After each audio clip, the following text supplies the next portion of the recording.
man. Good to meet you in person. Absolutely. We actually just talked on the phone last week. Yeah. And I got to learn about this great company that he's founded here and come up with 2 boxes. Thanks to Yosh at Fulfilled. If he's watching, shout out to Yosh and the Fulfilled team. So tell us a little bit about 2 boxes and what is 2 boxes. Yeah, so 2 boxes really is kind of sprung out of me and my co-founder's interest in supply chain and logistics broadly. So we got really interested in the return space about 2 years ago before we formally launched the company. And so we essentially learned through that is that there has been an explosion in returns volumes, and sort of the role of returns in the supply chain has really never been more pronounced.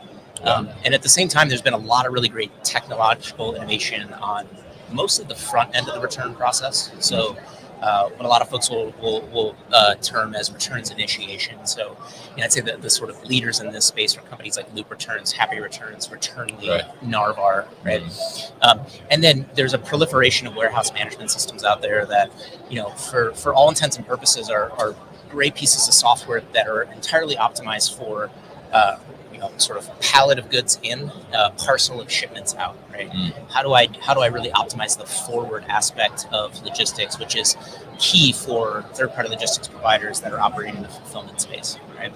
But we've just noticed that there's really a gap in the middle where when returns come back, it's a very different problem for a warehouse operator than the outbound side of that business, right? And increasingly, I think returns, services for third-party logistics providers in particular, used to be sort of a nice to have, but now are really a must have. And so that's where we've come in to build software that essentially solves 2 big long tail problems for the warehouse operator, primarily the 3PL, which is build technology that integrates into the front end of the returns process, right? So the companies like Loop and Happy Returns and Returnly and Shopify and so on and so forth. And then essentially solve this problem of how do I inspect and disposition returns across a variety of different goods that a 3PL might fulfill for, right? While being able to maintain the velocity, the quality, and the visibility that brands are increasingly requiring out of their returns process. And so 2 boxes really is just sort of, kind of emerged out of a passion that we have for, as we like to call it, making returns an asset instead of a liability, and really empowering the warehouse operator, really the 3PLs who we think just don't have the requisite tools to do the job well today. Yeah, it's pretty interesting because you mentioned some of the those returns companies in there, but I think in our previous discussion, it's evident that they help to get the returns back to the facility, right? But then once they get inside the facility, then it's kind of like all bets are off in a sense, right? It's trying to figure out how do we deal with this, how do we disposition this, and how do we do those types of things. So that's kind of like where you guys come in, right? Yeah, exactly right. We like to think about driving efficiency, visibility, quality, and profitability, right? So when we talk to 3PLs as we were starting the company, what we really learned is that in I would say most cases, the return section of the warehouse for a high velocity fulfillment provider is just number one, growing in terms of square footage that's required to do the job. And number 2, it tends to be the highest complexity and usually the lowest profitability. And in many cases, just sort of the biggest pain in the side of all the 3PL operators, and some of the biggest causes of complaints from the brand to the 3PL of where's my returns, what's happening, how is this working, right?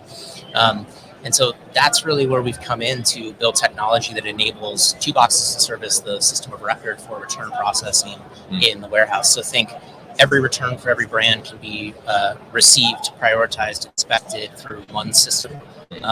And we replace offline manual approaches to this today, which predominantly tend to be what you would expect, right?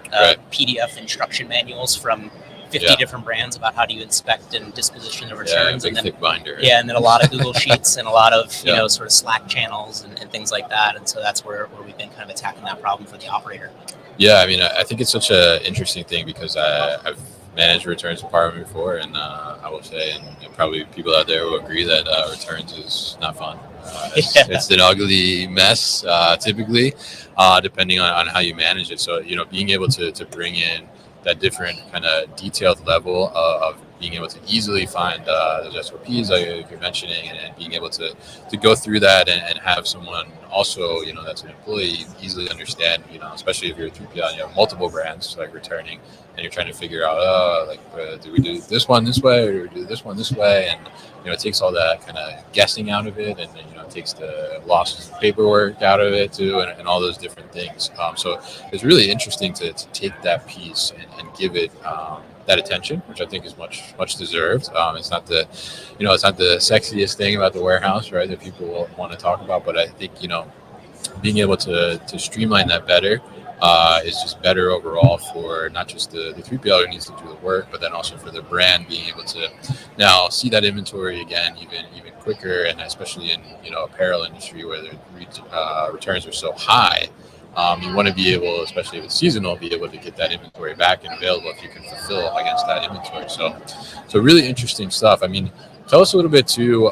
You had mentioned to me there was an example, and I can't remember the exact example, but you're telling me something about how they were able to reduce this percentage of things that were sent to like donation or damage because of the data that you were able to track through 2 boxes. Yeah. So really great question. I'd say, everything we talked about first is sort of like what I call the system of record. That's really like the base, value proposition we provide. I think more velocity, more quality, easier to train employees, kind of just do the work in the warehouse. Yeah. And what we're able to do now is we're actually capturing a really granular amount of data on every single unit of inventory that's returned. Right?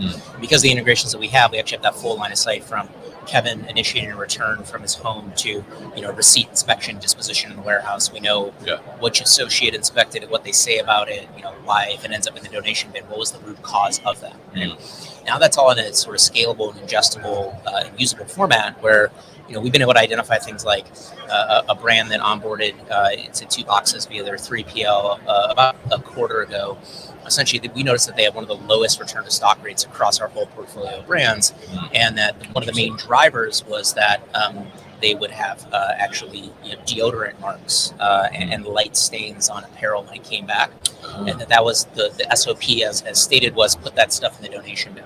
Right. But we talked to the 3PL and essentially it was, hey, we could easily perform a value-added service on that. With 2 boxes, we have a value-added service coordination feature where we can actually, tell the associate how to handle it. We can track the work, time it, so that the 3PL knows how to bill for that appropriately, and we can show the visibility and the result. Right. So that brand actually increased their back to stock rate about 25 percentage points over the course of about a month once they rolled out that change. And then we're also able to find things where maybe the 3PL can't remedy it, but it's a systemic quality should be aware of. So think of one merchant that we had last week where essentially what happened was they were noticing that for a new garment that they had just launched, 100% of the returns were coming back with broken zippers, right? The way to remedy that is not to point a finger at a 3PL or a consumer. It's actually to talk to your supplier. Right? So we really think we can bring that intelligence through solving these warehouse problems that benefits the operator, but also benefits the merchants and benefits other e-commerce technology providers in the industry as well. Yeah, I mean, I think that's such a great example too, because oftentimes all that stuff is flowing through, and like you said, the returns, like the brand is asking the 3PL like, what's going on with my returns? Like, why aren't they processed yet? And then the 3PL is like, let's just get it done, right? And so you kind of miss some of those things in the process of that kind of rush, and something that necessarily doesn't always become the first priority, I guess. Right? Usually the first priority is getting the orders out the door. So being able to then get those valuable insights in an easier way through the system. I mean, it makes a lot of sense to be able to not only improve your efficiency on the return process and your return to stock numbers, but also from the perspective of like you said, going back to a supplier from a quality perspective and saying like, hey, like what's going on, with this batch or whatever the case may be, and see those different types of trends to make those improvements. So very, very interesting. I mean, where are you guys now? I mean, you guys are multiple customers at this point, or? The company at this point is about 1.5 years old. We launched the first real product in Q4 of last year. We're now with about a handful of 3PL customers. That's our main customer. Our volume numbers have been doubling in terms of returns volume per month, month over month for the last about 6 months, which has been really exciting to see. And we're starting to see just a lot more use cases that we can help drive for 3PLs and merchants, right? So think things like predicting labor needs in the return section of the warehouse, today, tomorrow, the next day, based on returns that are coming in and the types of returns that they're going to be. Sorry about that. And then essentially, being able to actually enable 3PLs to go and use returns as a way to sell, right? You mentioned that. And be able to, it's now a value-added service, right? Be able to price these things appropriately, make sure that they're profitable, make sure your employees are happy.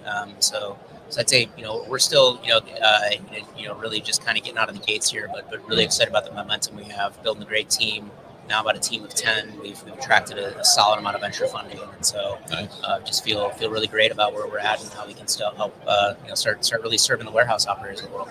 Yeah, absolutely, and I think it's such a good solution for that kind of pain point. I think that is probably out there for a lot of shippers and 3PLs as well, and brands too on the brand side as well. So definitely very interesting to learn about it and talk to you, Kyle. And we're gonna have Kyle on a longer podcast in the future as well. So definitely look out for that. Looking forward to it. If people want to learn more about 2boxes, how can they do that? Yeah, so the website's pretty simple. It's TWO2boxes.com. My contact is Kyle at 2boxes.com. I'm always happy to hear from folks who are interested to work with us, and you can check us out on LinkedIn as well. But yeah, would love to hear from folks who might be interested. Definitely great to talk to you and meet you in person finally, Kyle. You too, and Kyle. Looking forward appreciate to you coming by. All right, cheers. All right.